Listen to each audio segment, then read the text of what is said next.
Şimdi bakıyoruz ki herkes kendi işinden şikayetçi, kendi yaşantısından şikayetçi, kendi geçiminden şikayetçi.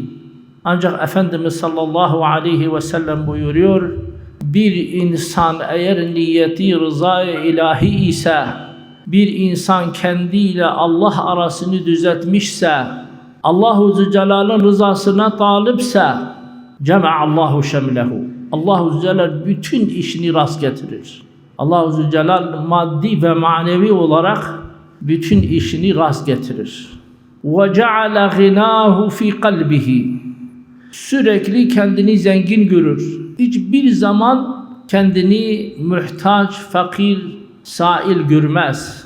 Çünkü Allah Azze ve Celle keremiyle kalbini rahmetiyle dolduruyor. Kendisi biliyor ki kainat Allah-u Zülcelal'ın yedi kudretindedir. Hazine de onun elindedir.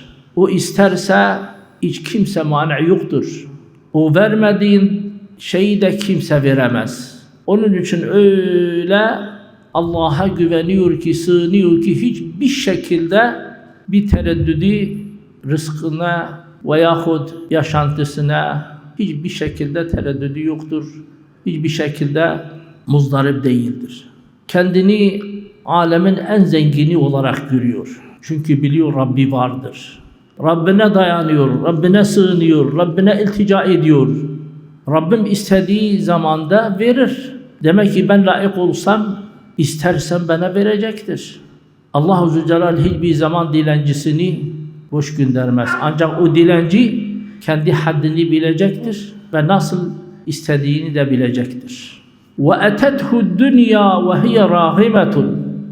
Dünya da öyle peşinde koşacaktır.